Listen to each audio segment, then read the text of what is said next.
Audrey McLaughlin, first of all, the obvious question is everyone's talking about the leadership of Tom Mulcair. Where do you stand on his leadership? I'm supporting Tom. I think it's not the time to change leaders.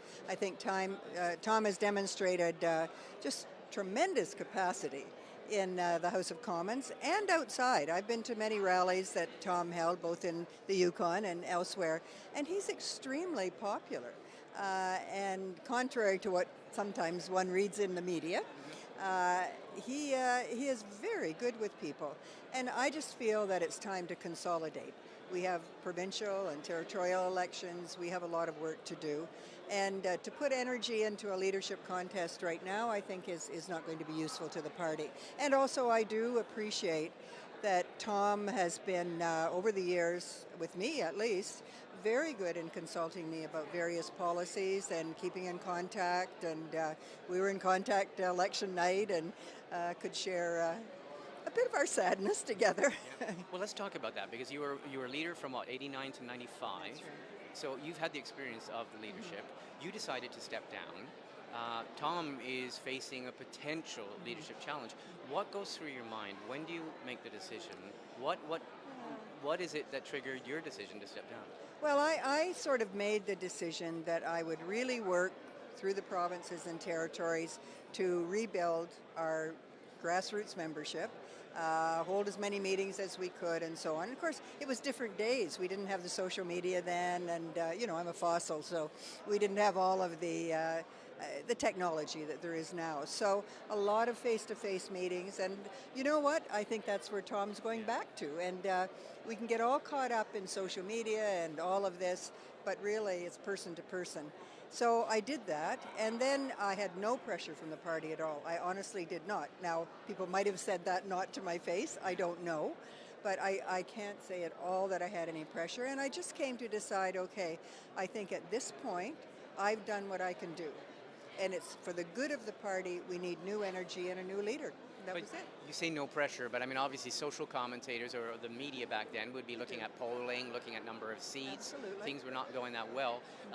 Is it, so you decide, here is a case where the leader may be the first leader not to decide, because we saw David Lewis step down, we saw Ed Broadbent step down, you step down, all voluntarily. People are saying... But after a time.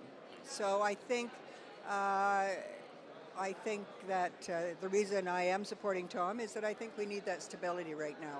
When I think of 93, for example, where we lost a lot of seats again, our opposition at that point was the Reform Party. This time it's the Liberals. So it's a different dynamic, and I think we need his expertise.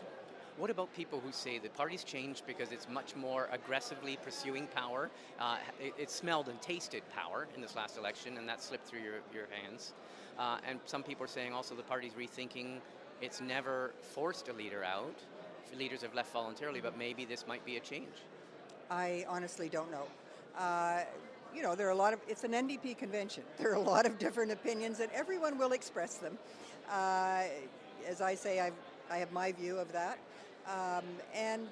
Of course the party has to change. I mean, that's true every convention. And I think we don't need to listen to polls anymore. We could maybe stop that. Are you sensing, though, that maybe members may be different this time around compared to 10 years ago, 20 years ago in terms of their approach to leaders? Younger. Yeah. No, I think that it's very hard to say. And as I say, social media has changed a lot.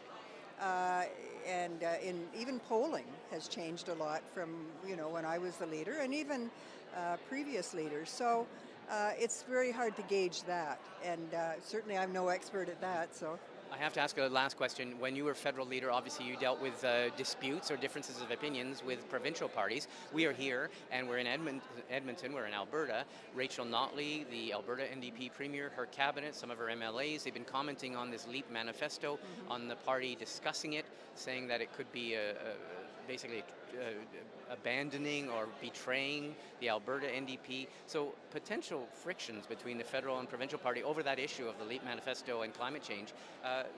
Does that ring any bells? Have you seen something similar? It certainly does. Plus ça change. No, we've had this before. When we were government in Ontario, there were some differences. It's not the end of the world.